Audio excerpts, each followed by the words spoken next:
వాక్యాన్ని మనం ధ్యానించుకుందాం. ఈ రోజులో ప్రతి వ్యక్తికి కూడా భద్రత లేదు. ఏం లేదండి, చూడండి ఒకసారి. ఏదో పోగొట్టుకున్న వాళ్ళ గడ్డ కింద చేతులు పెట్టుకోవడం, నీరసంగా కూర్చోవడం చేయొద్దు. మనం దేవుని సన్నిధిలో గడిపేది ఎంతసేపు గడుపుతున్నామని చెప్పగలుగుతారా? ఎంతసేపు గడుపుతున్నాం చెప్పండి. కనీసం 5 గంటలు గడపాలి కదా, మనం 3 గంటలు కూడా గడపలేదు. సమయం చాలా తక్కువగా ఉంది. ఉన్న సమయం దేవుని కోసం ఉపయోగిస్తే మనకి పరలోకంలో కొంత స్థలం దొరుకుద్ది. లేదు, దేవునికి సమయాన్ని హెచ్చించుకోకుండా మన పనులకు మనం సమయాన్ని హెచ్చించామనుకోండి, మనకి ఏమీ దొరకదు. దేవుని సన్నిధికి వెళ్ళి కూర్చున్నా వ్యర్థమే. కాబట్టి ఈ రోజుల్లో చిన్నపిల్లలు మొదలుకొని పెద్దవారు సహితం కూడా భద్రత లేదు. చాలామంది ఎవరెవరో నమ్ముకుంటూ ఉంటారు, మమ్మల్ని కాపాడుతారు కదా అని. కానీ దేవుని వాక్యం సెలవిస్తుంది కదా, మనల్ని కాపాడేది ఎవరంటండి? నిన్ను కాపాడువాడు కునికుడు నిద్రపోడు. ఒకవేళ నువ్వు నేను పడుకుంటాం, చక్కగా నిద్రపోతాం. చాలామందికి నిద్ర అంటే చాలా పండగ. అలా అంటారు. దేవుని స్తోత్రం, హల్లెలూయా. నిద్రలోని పుట్టి పెరుగుతారు కొంతమంది. అయితే ఎక్కువగా నిద్రపోవడాన్ని బట్టి కూడా ఒక వాక్యం ఉంటుంది కదా, దారిద్రత ఆయుధస్తులు వచ్చినట్లుగా మన నెత్తుల మీదకి వస్తాడంట. పరిశుద్ధ గ్రంథంలోనికి వెళ్ళిపోదాం. ఇర్మియా గ్రంథము 40వ అధ్యాయము 4వ వచనం చదువుకుందాం. ఇర్మియా గ్రంథము 40వ అధ్యాయము. ఆలకించుము, ఈ దినమున నేను నీ చేతుల సంఖ్యలను తీసి నిన్ను విడిపించుచున్నాను. నాతో కూడా బబులోనుకు వచ్చుట మంచిదని తోచిన ఎడల రమ్ము. నేను నిన్ను భద్రముగా కాపాడేదను. నేను నిన్ను భద్రముగా కాపాడేదను. దేవుని స్తోత్రం, హల్లెలూయా. మరి దేవుడు ఇక్కడ చక్కని వాక్యం చెప్తూ ఉన్నాడు. దేవుడు నిన్ను భద్రంగా కాపాడాలంటే అది స్త్రీలు కావచ్చు, పురుషులు కావచ్చు, దేవుని సేవకులు కావచ్చు, ఇంకెవరైనా కావచ్చు. మనము ఒక 3 పనులు చెయ్యాలి. ఆ 3 కాదు, ఇంక చాలా ఉన్నాయి, కానీ నేను 3 మాత్రం చెప్తాను. ఊరికినే దేవుడు భద్రంగా కాపాడేస్తాడా? కాపాడతాడా? మనమైనా మనకి ఎవరైనా పని చేయాలన్నా, మనకి ఎవరైనా హెల్ప్ చేయాలన్నా, ఏదైనా చేయాలన్నా ఏదో ఒకటి వాళ్ళకి మనం సహాయం చేస్తాం ఊరికనే. అయితే నువ్వు దేవునికి ఏం సహాయం చేయవసరం లేదు. కానీ దేవుడు చెప్తున్నాడు కదా, నేను నిన్ను భద్రంగా కాపాడాలంటే ఈ ఉదయకాల సమయంలో దేవుడు మనతో మాట్లాడుతున్నాడు. మొదటిగా నీ హృదయాన్ని భద్రం చేసుకోవాలి. దేవుని స్తోత్రం, హల్లెలూయా. ఏంటంటండి? నీ కాదు, నా హృదయాన్ని భద్రం చేసుకోవాలి. వాక్యంలోనికి వెళ్దాం. సామెతల గ్రంథము 4వ అధ్యాయము 28వ వచనం చదువుకుందాం. సామెతల గ్రంథము 4వ అధ్యాయము 23వ వచనం చదువుకుందాం. జీవదారులు బయలుదేరును కాబట్టి అన్నిటికంటే ముఖ్యముగా దేవునికి స్తోత్రం, హల్లెలూయా. ఒకసారి చేతులు పైకెత్తి యేసయ్యకి స్తోత్రాలు చెప్దామా? కుంటివారు, గుడ్డివారు దేవుని స్తుతిస్తూ ఉన్నారు. దేవుడు మనకు అన్ని ఇచ్చినా గాని మనము దేవుని స్తుతించలేకపోతున్నాం. ఇక్కడ చూడండి, దేవుని వాక్యం చెప్తుంది కదా. ఒకసారి లాస్ట్ వచ్చిన చదవం. లాస్ట్ లేను, ముఖ్యముగా నీ హృదయమును భద్రముగా కాపాడుకొనుము. దేవుడు నిన్ను భద్రంగా కాపాడాలంటే, దేవుడు నీకు భద్రతనివ్వాలంటే, దేవుని జీవితంలో అన్ని విషయాల్లో కూడా కాపుదలగా ఉండాలంటే మొదటిగా ప్రతి వ్యక్తి కూడా చేయవలసింది ఏంటో తెలుసా? హృదయాన్ని. అది ఎక్కడ ఉంటది? ఏదో బయట ఉండే వస్తువు కాదండి, అది మనలోనే దేవుడు అమృచి పెట్టాడు. మనం ఎవరు వారము? ఆయనే మనల్ని పుట్టించను, మనము ఆయన వారము. కాబట్టి దేవాది దేవుడు తన స్వరూపమందు మనల్ని చేసుకున్నాడు. ఆయన స్వరూపంలో మనల్ని చేసుకుని మనల్ని చూసి ఆయన మురిసిపోతూ ఉన్నాడు. కానీ ఈనాటి కాలంలో చాలా మంది మరి ఆ లోకానుసారంగా ఉండేటువంటి క్రైస్తవులు చాలా మంది ఉన్నారు. అయితే వాళ్ళతో దేవుడు మాట్లాడుతున్నాడు కదా, నీ హృదయాన్ని భద్రం చేసుకోవాలి అంటే ఎలా భద్రం చేసుకోవాలి, భద్రం ఎలా చేసుకుంటే ఎలా చేసుకోగలుగుతామని చెప్పేసి మనం చూసినట్లయితే పరిశుద్ధ గ్రంథంలో మార్కు సువార్త 7వ అధ్యాయము 21, 22, 23 వచనాలు మీ తర్వాత చదువుకోండి.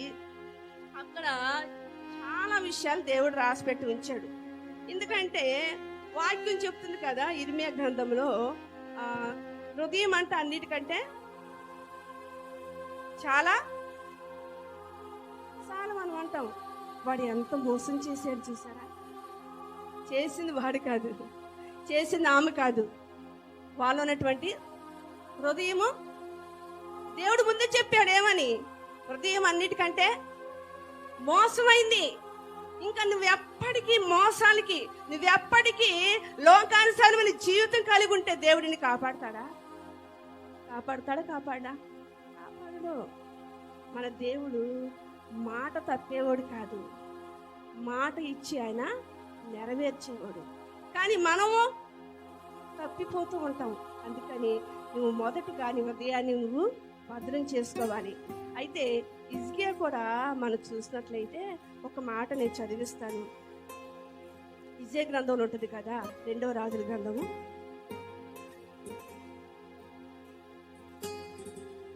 20వ అధ్యాయం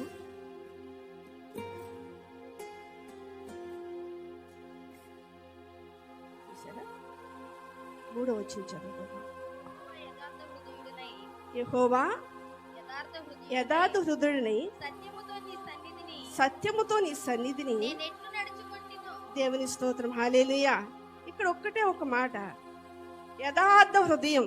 మన యొక్క హృదయము యథార్థంగా ఉండాలంట.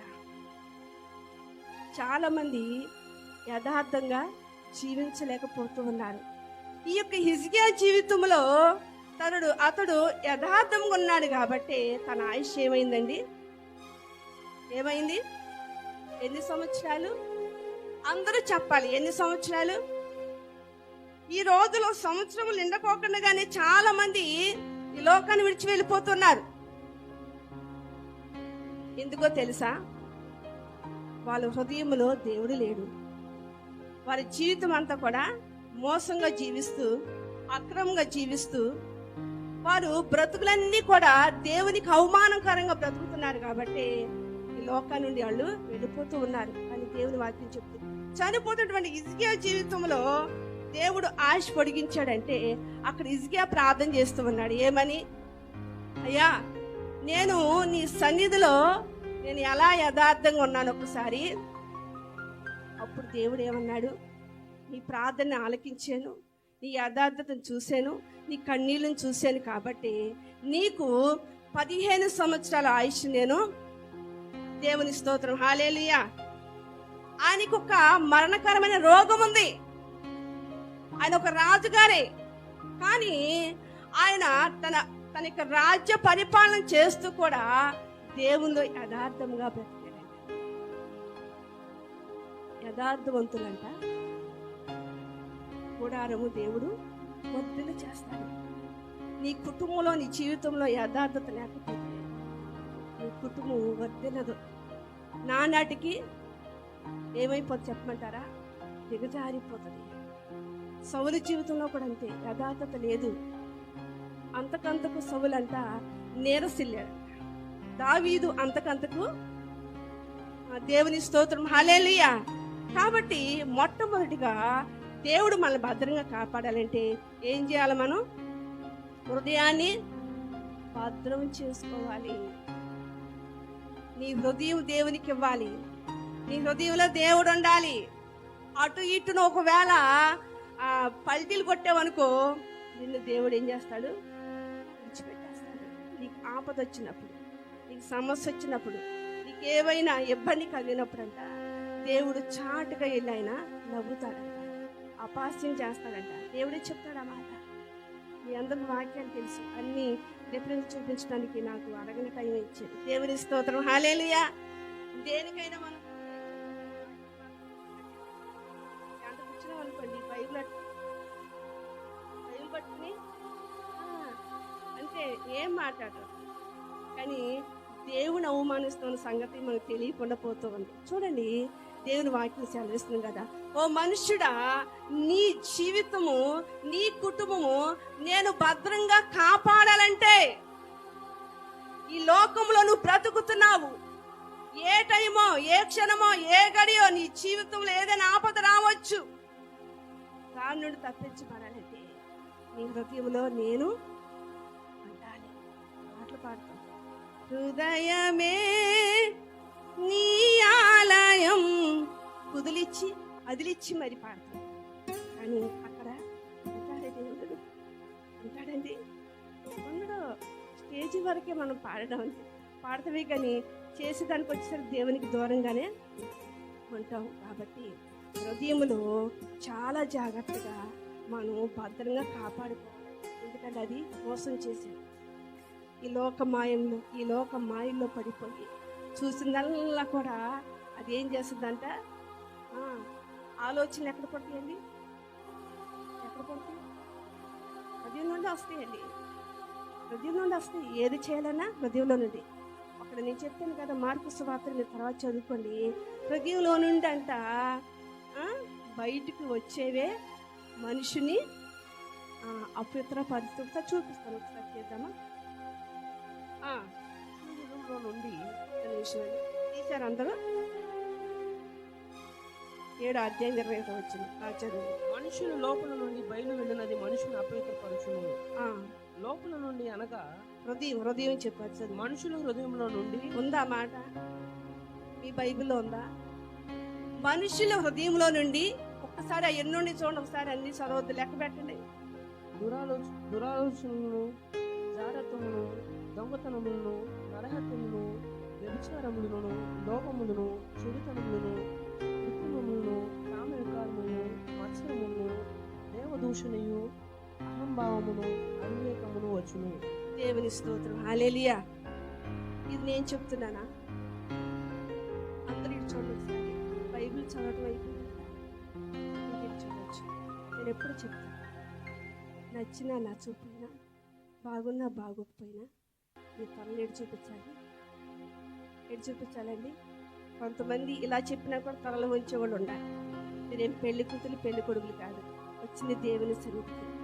దేవుడు మనతో ఏం మాట్లాడతారో అది జాగ్రత్తగా మనం ఏం చేయాలా, వినాలండి. ఇవన్నీ కూడా ఎక్కడి నుండి వస్తాయంట? మనం బయట తినే వాటి విషయంలో, బయటికి వెళ్ళే విషయంలో, వాటిలో అమ్మో అది చేస్తే ఏమన్నా అవుతుందేమో, అది కాదండి. హృదయంలో ఇన్ని ఉన్నాయి అంట. ఎవరి హృదయంలో? మననొద్దు, నా హృదయంలో అని చెప్పండి. అందరినీ కలపొద్దు. నా హృదయంలో ఇన్ని ఉన్నాయి కాబట్టే దేవుడు ఏం చేస్తున్నాడు, కొన్ని విషయాలు మనల్ని కాపాడలేకపోతున్నాడు. అవునంటారు కదంటారా?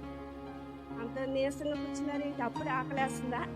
దేవుని స్తోత్రం, హల్లెలూయా. కాబట్టి ఇవన్నీ కూడా మనం ఏం చేయాలి తెలుసా? ఏం చేయాలి? బీరువా డోర్లు తీసి అందులో పెట్టేసి తాళం వేసి మళ్ళీ బయటకు వచ్చేసి బైబిల్ పట్టుకుని ప్రభుని స్తుతించాలా? లేదు, అలా బీరువాలో పెట్టుకునేది కాదండి. యేసయ్య నీ హృదయంలో ఉంటే ఈ విషయాన్ని నీ జీవితంలో ఎన్నోండి లెక్క పెట్టారా? 13 మంచియా చెడ్డయా? మంచియా చెడ్డ? ఈ చెడ్డవన్నీ హృదయంలో ఉంటే దేవుడిని కాపాడతాడా? వీటిలో అసలు నాకు ఏది లేదని అన్నవాళ్ళు చేయొద్దు. ఒకసారి ఈ 13 కార్యాలు నాలో నిజంగా లేవండి అని ఎవరైనా గుండెమే చేసి చెప్తారా? నేను కూడా చెప్తాను. దేవుని స్తోత్రం, హల్లెలూయా. మన మనుషులం కాబట్టి తప్పుకుంటూ ఉంటాం. అయినను మరలా మాటికి వాటిని ఫాలో అవడానికి మనం ప్రయత్నించకూడదు, అవి విడిచిపెట్టడానికి మనం ప్రయత్నించాలి. అందుకనే కదా హిజ్కియా దేవుడు నువ్వు యథార్థవంతుడు అని దేవుడు మంచి సాక్ష్యం చెప్తున్నాడు. ఎందుకనంటే మనం యథార్థముగా మన హృదయంలో ఉంటే మనము కాపాడబడతాం, మనము విడిపించబడతాం, మన కుటుంబాలు హెచ్చించబడతాయి, నిన్ను చూసి అనేక మంది కూడా మార్చబడతారు. కాబట్టి మన హృదయంలో దేవునికి నచ్చేవి ఉండకోకుండా నచ్చని ఉంటే దేవుడు మనల్ని కాపాడడు. దేవుని స్తోత్రం, హల్లెలూయా. అది నేనైనా కావచ్చు, అది ఎవరైనా కావచ్చు. రెండవదిగా మనం చూసినట్లయితే రెండవది సామెతల గ్రంథము 21వ అధ్యాయము 23వ వచనం చదువుకుందాం. సామెతల గ్రంథము 21వ అధ్యాయము దోషపరితమును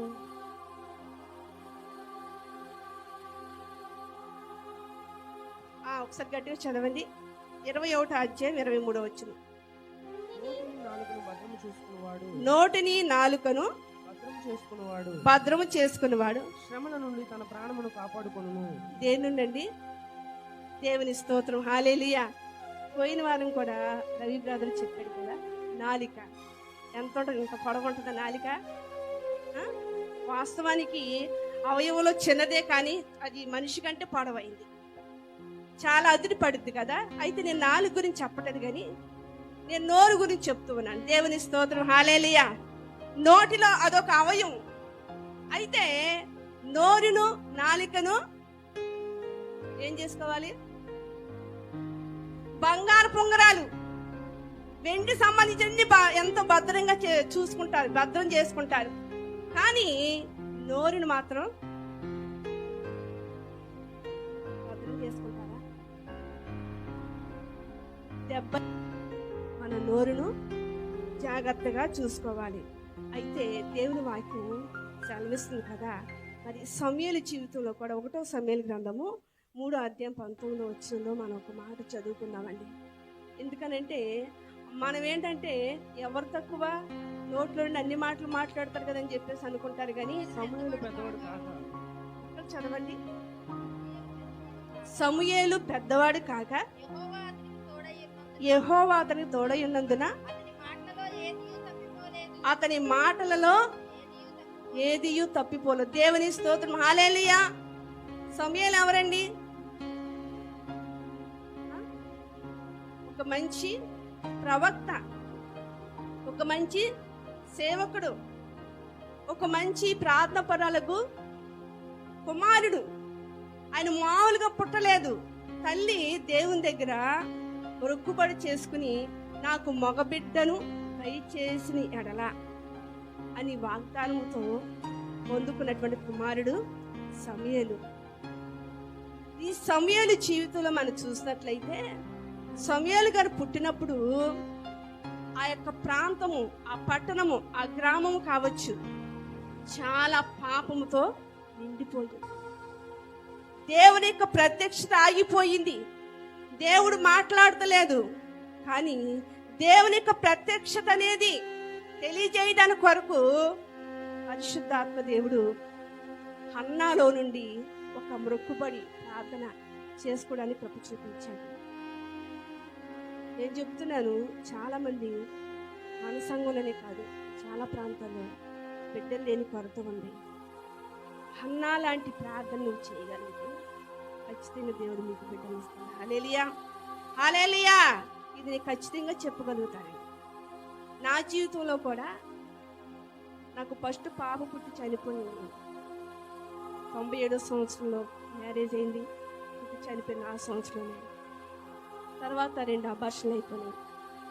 ఇంకా మా పెద్ద బాబు 2000 సంవత్సరంలో పుట్టడాకంటే ముందు నాకు చాలా బలహీనతగా ఉన్నాను. ఆ టైంలో నేను ప్రార్థన చేసుకున్నాను, ఇలా నేసాను, ప్రభు నీ చిత్తమైతే నాకు ఒక మగబిడ్డను. ఆ రోజులేమో, ఈ రోజులు బాగా తెలివితేటలు ఎక్కువ, ఆ రోజులు అంత తెలివితేటలు ఉండేవి కాదు. ఆ ప్రార్థన, ఆ దేవుని సన్నిధి తప్ప మరొకటి అనేది నాకు ఉండేది కాదు. ఇలా ప్రార్థన చేసుకుంటూ నాకంటూ కొన్ని దర్శనాలు కావాలి. నువ్వు దేవుడు నాలో ఉన్నాడు కాబట్టి ఎలా నెల రాగానే గర్భ సంచికి లోపల గుట్లేయాలి, అప్పుడప్పుడు సేవకి చెప్తారు కదా అన్నారు. అయితే నాకు ఒకటే ప్రార్థన, ఎవరు ప్రార్థన చేసినా ఆ బైబిల్లో అంత అనిపించలేదు, కానీ హన్నా చేసిన ప్రార్థన నాకు బాగా ఇష్టం అనిపించేది. ఇంకా ఈయన ముందు మామూలుగా ప్రేయర్ చేసేదని, ఈయన బయటికి వెళ్ళిపోతే ఎప్పుడు కూడా నా కళ్ళ నీళ్ళు కారుతూనే ఉండి ఎప్పుడు ప్రార్థన. ఎందుకంటే నాకు ఆ వయసులో కూడా పిల్లలు కలగాలి, కలగొద్దని ఒక ఆలోచన ఉండేది. నేను ఒక చిన్నపిల్లలాగా ఉండేదాన్ని అప్పుడు. ఇప్పుడు ప్రవీణ కానీ చిన్నపిల్ల అంటారా, పెద్దమ్మాయి అంటారా, అంత పక్క ఉండేదాన్ని. కాబట్టి ఒకనొక రోజు సేవకులు హైదరాబాద్ ప్రాంతానికి వెళ్తే, ఎవరో మేము తెలియదు, కేరళ ఉన్నటువంటి సిస్టర్స్ ఈయన వాక్యం చెప్పడానికి చర్చికి వెళ్తే అక్కడ దేవుడు చెప్పాడంట, నేను నీ కుమారుని ఇస్తున్నాను సమూయేలని. దేవుని స్తోత్రం, హల్లెలూయా.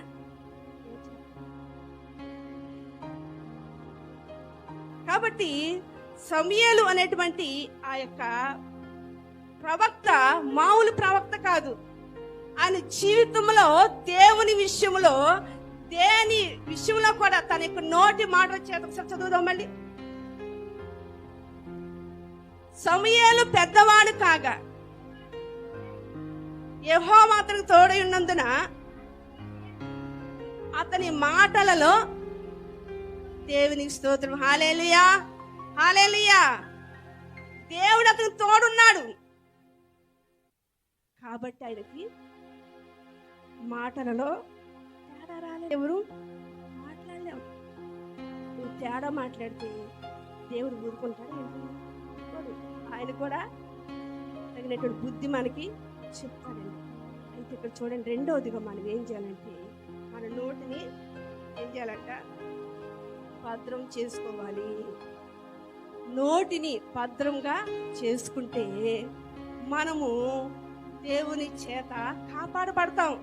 లేదంటే మనము నోటిని భద్రం చేసుకోకపోతే నాశనం వచ్చుద్దంట, శ్రమలు వస్తాయంట, ఇబ్బందులు వస్తాయంట. ఇంకా చెప్పలేం.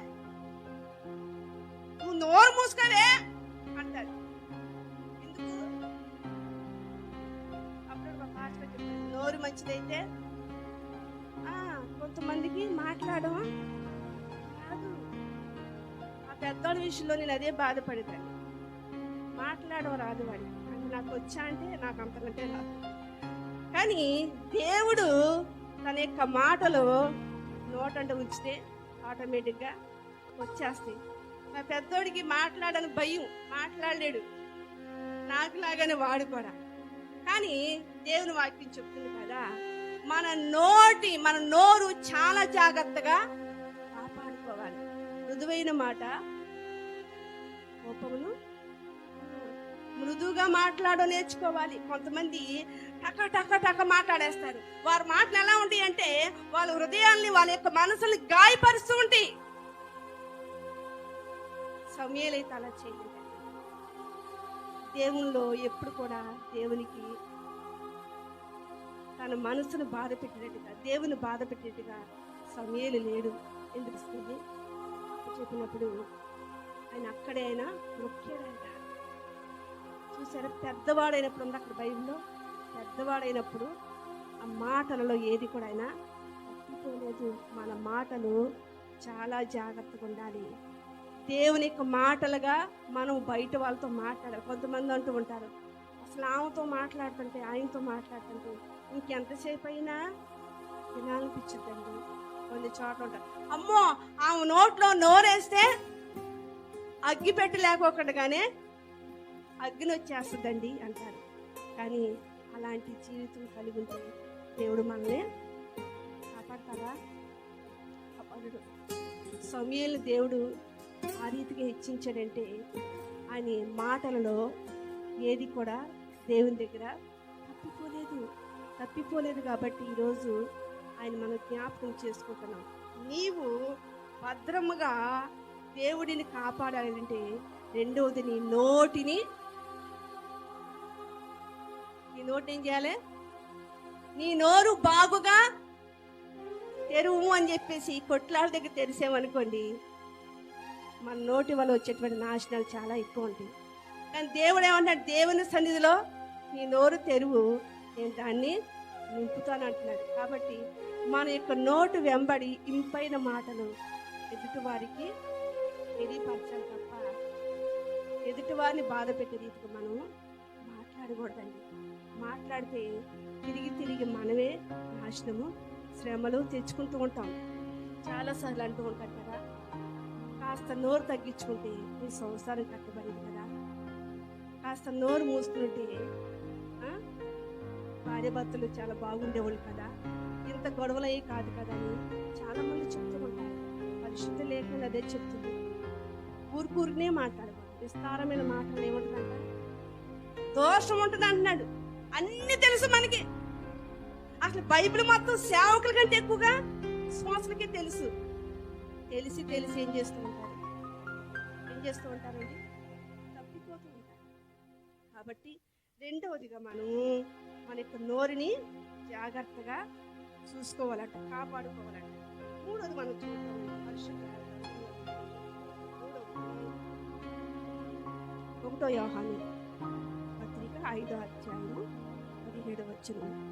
1 యోహాను పత్రిక 5వ అధ్యాయం 17వ వచనం.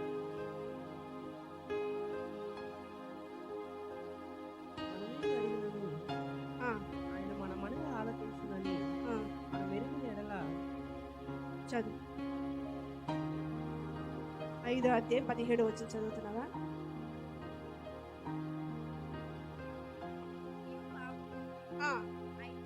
అయితే మరణకరము కాని పాపము కలదు. దేవుని మూలముగా పుట్టినవాడెవడు? పాపము చేయడని ఎరుగడు. దేవుని మూలముగా పుట్టినవాడు భద్రము చేసుకొనును గనుక నన్ను భద్రము చేసుకొనును. నిన్ను నీవు భద్రం చేసుకోవాలంటండి. మూడవది ఏంటది? నిన్ను నీవు వీలవుతుందా? వెరైటీగా ఉంది కదా ఈ మాటలో. అవును, దేవుడి మాటలు కూడా చాలా వెరైటీ ఉంది. ఆయన మాటలో చాలా అద్భుతాలు ఉంటాయి. రకరకాలుగా మన జీవితాలతో దేవుని మాటలో దేవుని వాక్యం మాట్లాడుతూ ఉంటుంది. చూడండి, మూడవదిగా నిన్ను నీవు భద్రం చేసుకోవాలి అంటే వ్యక్తిగతంగా, అది వేరే వాళ్ళకి సంబంధించింది కాదు. నీలో ఏముందో ఎవరికి తెలియదు. ఇప్పుడు నేను ఇక్కడ వాక్యం చెప్తూ ఉన్నాను, నేను ఎలా ఉన్నానో మీకు తెలుసా? పైకి మాత్రం బాగానే ఉన్నాను, లోపల ఎలా ఉన్నాను అనేది మీకు తెలియదు. కానీ నా దేవునికి మాత్రమే, నాకు మాత్రమే తెలుసు. అయితే నిన్ను నువ్వు భద్రము చేసుకోవాలంటే యోసేపు గురించి మనం మాట్లాడదాం. ఆదికాండం 39వ అధ్యాయము 12వ వచనం చదువుకుందామా? ఆదికాండము 39వ అధ్యాయము 12వ వచనం చదువుకుందాం. గట్టిగా చదవాలి.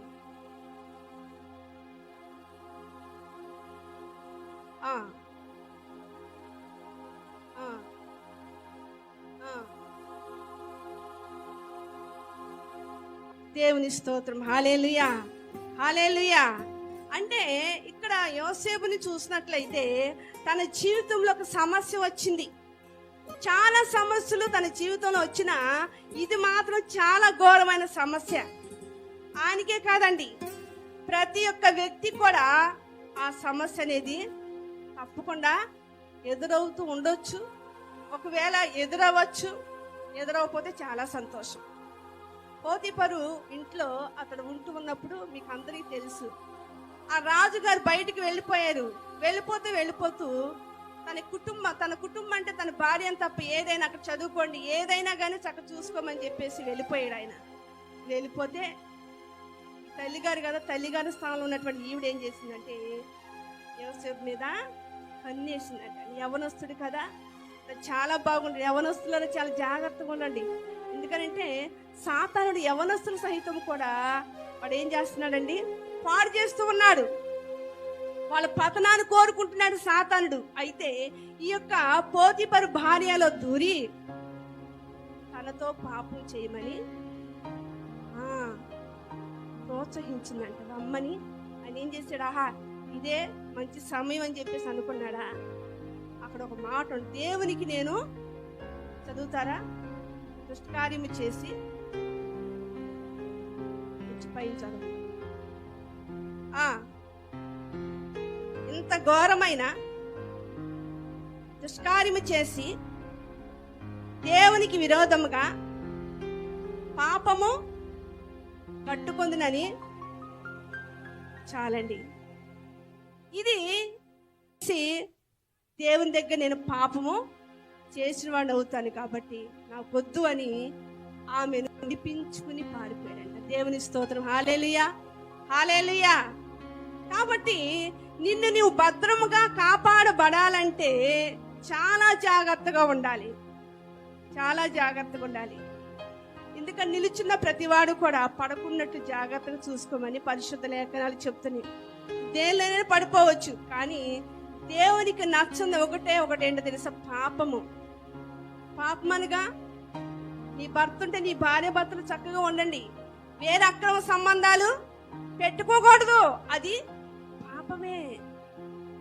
ఈ రోజుల్లో కూడా దేవుణ్ణి నమ్ముకుని బాప్తీసం తీసుకుని నాకు నిజమైన దేవుడు యేసు ప్రభు వారు అంటూ ఆయనతోనే సంబంధం కలిగి ప్రభువులో ఎదుగుతున్నటువంటి చాలా మంది క్రైస్తవులు ఇదే అదేదని లోకాన్ని కూడా వాళ్ళు ఏం చేస్తున్నారండి? వెంబడిస్తూ ఉన్నారు. అది అక్రమమే. అక్రమం కాదా? నీ కొరకు ప్రాణం పెట్టాడు నా యేసయ్య, నీ కొరకు ఆయన రక్తము కాచాడు. అసలు నిన్ను పుట్టించిన వాడే ఆయన, నిన్ను సృష్టించిన వాడు నీకు భర్త అయినని పరిశుద్ధ లేఖనాలు చెప్తామని ఆయన విడిచిపెట్టి వేరొకళ్ళు అనుసరిస్తున్నావంటే అది పాపం కదా? మంచిదా? అందుకని నిన్ను నువ్వు భద్రంగా ఏం చేయాలంట? చేసుకోవాలి. నిన్ను నువ్వు భద్రం చేసుకోవాలి. ఎవరో నిన్ను సరి చేయరు.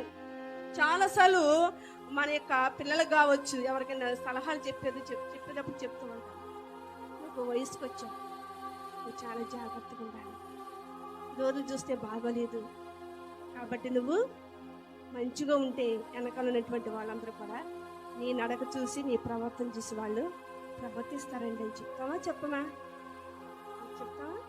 లేదంటే అరే నువ్వు పాడైపోయిన పర్లేదురా, ఏం మీద వడ్డీ తిరిగినా పర్లేదు, నిన్ను చూసి మంచి బుద్ధులు నేర్చుకుంటారని చెప్తారా?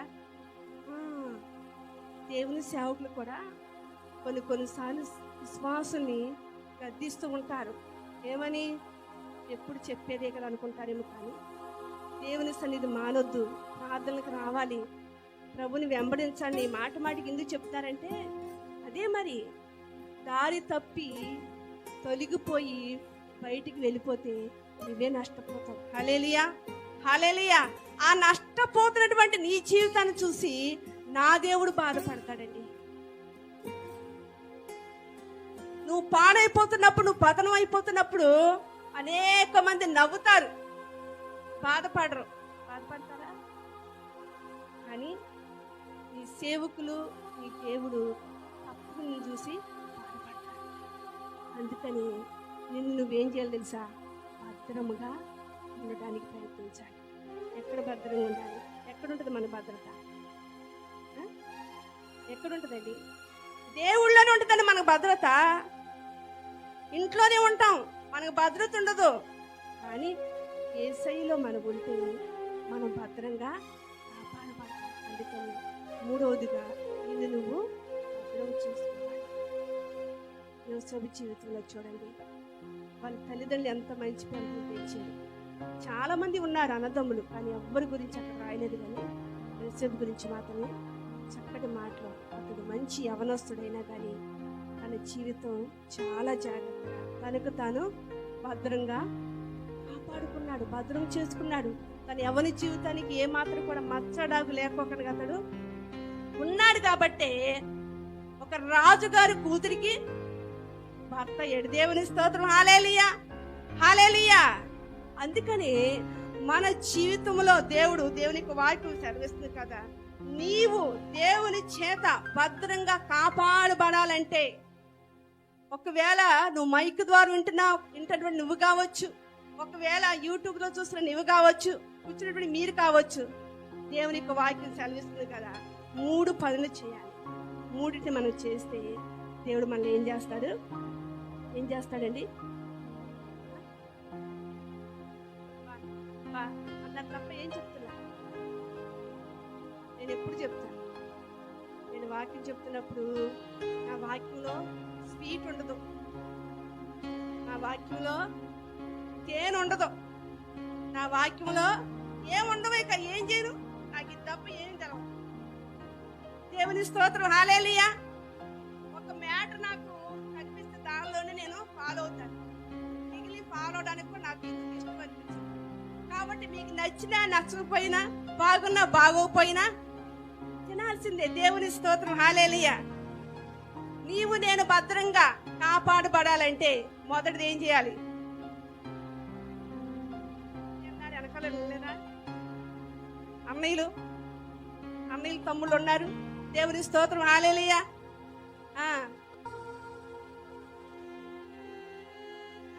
లాస్ట్ లో అన్నారు. మొదటిగా మనం ఏం చేయాలి? దేవుడిని భద్రంగా కాపాడాలంటే మొదటిది ఏం చేయాలి? ఏది? ఎవరి హృదయం? నా హృదయమా? అది చెప్పండి. నా హృదయం భద్రంగా కాపాడుకోవాలి అంటే హృదయంలో ఏముండాలి? యేసయ్య కాదు ఉండేది. ఏవైతే చెడ్డవి ఉన్నాయో అవన్నీ కూడా తోలేయాలి. తోలేసి యథార్థమైన జీవితం కలిగి మనము ఉంటే, హిజ్కియా వలె ఉంటే మనం ఏమవుతామంట? కాపాడబడతాం. హిజ్కియా కాపాడబడ్డా లేదండి? యథార్థ హృదయము. కొంతమంది నేను చాలా యథార్థంగా మాట్లాడుతున్నాను అంటారు. లోపల ఒకటి ఉంటుంది, ఇక్కడ ఒకటి ఉంటుంది. యథార్థత అంటే ఏంటి? అప్పుడు మాస్టర్గా చెప్తాను. యథార్థత అంటే ఏంటి? ఇక్కడ ఏదుందో ఇక్కడ కాదు, ఇక్కడ ఉండాలి. రండి, ఇక్కడ ఏదుందా ఇది కాదు, ఇక్కడ ఉండాలి. అది యథార్థత. ఇక్కడ ఒకటి పెట్టుకుని హలో బాగున్నారండి అన్నాను. దేవుని స్తోత్రం, హల్లెలూయా. ఇది కాదు. ఖచ్చితంగా నీ హృదయంలో ఏదున్నది మాట్లాడేది యథార్థత. అలా ఉంటే నువ్వేమవుతావండి? హిజ్కియాని కాపాడిన దేవుడు, హిజ్కియా ఆయుష్ను పొడిగించిన దేవుడు నీ జీవితంలో కూడా ఆయుష్ను పొడిగిస్తాడు. రెండోది, ఎవరి నోరు? నీ నోరా నా నోరా? అప్పుడు అనండి, నేను మిమ్మల్ని అంటా, మీరు నన్ను అనండి. నా నోరుని జాగ్రత్త. ఊరికి నేను నోట్లో ఏ మాటలు పడితే ఆ మాటలు వచ్చేసి నువ్వు మాట్లాడేసి ఎదుటి వాడిని బాధ పెట్టావనుకో, ఒక ఏళ్ళు నువ్వు చూపిస్తే 4 ఏళ్ళు అది ఖచ్చితం. దేవుని స్తోత్రం, హల్లెలూయా, హల్లెలూయా. మరి నోటి మాటల చేత ఏది కూడా తప్పిపోకున్నటువంటి సమూయేలు ఒక మంచి ప్రవక్తగా ఎలా పేరు పొందారో నీ జీవితంలో కూడా అలాంటి దేవుడు నిన్ను కాపాడి నీకు మంచి పేరునిస్తాడు. మూడవదిగా చెప్పండి, నేను ముగించేస్తాను. నన్ను నేను, అది చెప్పండి, నన్ను నేను భద్రము చేసుకోవాలి. దేవుని స్తోత్రం, హల్లెలూయా. ఊరందరూ భద్రత చెప్తారు, మనకు భద్రత ఉంది. ఏమంటారు? భద్రం భద్రం, జాగ్రత్తగా వెళ్ళు, జాగ్రత్తగా వెళ్ళు. అది మనలోనే ఉంది. యేసేపు జీవితంలో కూడా అతడు తన పాపమునకు ప్రేరేపించిన ఏమాత్రం కూడా ఆయన లొంగిపోలేదు. ఎవరిని బట్టి అండి? దేవుని యొక్క భయం అనే తనలో ఉంది. ఈ రోజుల్లో ఏ పని చేయడానికైనా అదొకటే కాదండి, ఆ పాపం అదొకటే కాదు. డ్రింకింగ్, స్మోకింగ్, బయటికి వెళ్ళడానికి ప్లేసెస్కి వెళ్ళటం, అది పాపం కాదా? నువ్వు జాగ్రత్త చేసుకోవాలి. నిన్ను వెళ్ళొద్దని ఎవరు చెప్తే నువ్వు ఆగుతావు? నువ్వు వెళ్ళాల్సిన చోటు నువ్వు వెళ్ళిపోతావు. వెళ్ళాలంటే వెళ్ళిపోతావు. ఎవరు ఆపినా నా మాట వినరండి అంటారు. అవును, ఒక్కోసారి వాళ్ళ మాట వాళ్ళే వినరు. అలాంటి వాళ్ళు ఏమంటారు? మూర్ఖులు అంటారు. దేవుని స్తోత్రం, హల్లెలూయా. నువ్వు మూర్ఖంగా ఉండి నువ్వు జీవిస్తే దేవుడు నిన్ను కాపాడడు. నీకు శ్రమ వచ్చినా, నీకు ఇబ్బంది వచ్చినా, నీకు మరణం వచ్చినా కూడా ఆయన పట్టించుకోడండి. ఖచ్చితంగా నేను చెప్తాను. దేవుడు కొన్ని ఆజ్ఞలు మనం పెట్టినప్పుడు మనం దాన్ని ఫాలో అవ్వాలి. అందుకని నిన్ను నీవు భద్రముగా కాపాడుకోవాలి, భద్రం చేసుకోవాలి. కాలు జారితే ఏమవుతుంది? దెబ్బలు తగులుతాయి కదా. దెబ్బలు తగిలితే ఏమవుతుంది? కొన్ని రోజులు మంచం మీద ఉండవలసి ఉంటుంది. కాబట్టి దేవునికి అలాంటి పనులు చేసి దేవుని శిక్షకు ఏమాత్రం కూడా మనం లోనవ్వద్దు. లోనవ్వడాన్ని బట్టి మనకి ఒరిగేది ఏమి లేదు, కానీ మన జీవితంలో అదొక మచ్చగా అయిపోతుంది. అందుకని దేవుని తప్ప మనం దేనిని కూడా మనం ఇష్టపడకూడదు. దేవుని తప్ప మనం దేని విషయంలో కూడా మరి ప్రవర్తన విషయంలో కావచ్చు, దేవుని నచ్చినట్లు మనం జీవించాలి. ఒకవేళ మనుషులు చూడకపోవచ్చు, దేవుడు ఏం చేస్తాడండి? చూస్తాడు. యేసేపుని కూడా దేవుడు చూసాడు. అంటాడు కదా, దేవునికి ఎంత దుష్కార్యం నేను చేసి పాపము పట్టుకోను. అలాంటి జీవితం నీకు ఉండాలి. నా దేవుడు పైన ఉన్నాడు, నేను భూమి మీద ఉన్నాను. కాబట్టి నేను చాలా జాగ్రత్తగా, చాలామంది భక్తులు ఉన్నారు, కానీ నేను యేసేపు గురించి చెప్తూ ఉన్నాను. ఎందుకంటే ఆయన యవనస్తుడు, ఆయన మామూలు వ్యక్తి కాదు. అయినా కానీ దేవుని వాక్యం చెప్పు, యవనుడా యవన కాలమందు నీ సృష్టికర్తను స్మరణం తెచ్చుకో. మీరందరూ యవనస్తులే, దేవునికి తెలుసా? వీళ్ళు యవనస్తులు కాదు, వీళ్ళైతే లోకంలో మనకి యవనస్తులు, కానీ దేవుళ్ళు మనందరం కూడా యవనస్తులమే. కాబట్టి యవ్వనులు తప్పక తొట్టిలో తరంట. కాబట్టి మనం తొట్టెళ్ళకూడదు. తొట్టెలితే మనం కాపాడబడం. కాబట్టి అంటారంటే ఇంకేం చెప్తున్నా, నేను నన్ను భద్రంగా కాపాడుతాను. దేవుని స్తోత్రం, హల్లెలూయా. కాబట్టి ఈ మూడు మనం చేద్దాం. మొదటిది హృదయాన్ని భద్రం చేసుకుందాం. రెండోది నోటి మాటల. నోటి కాస్త మనం ఏం చేసుకోవాలి? ఏం పెట్టుకోవాలి? కత్తి పెట్టుకోవాలి, కళ్ళెం పెట్టుకోవాలి. పోయేసారి బ్రదర్ చెప్పాడు, గుర్రాలకి ఏం పెడతారంట?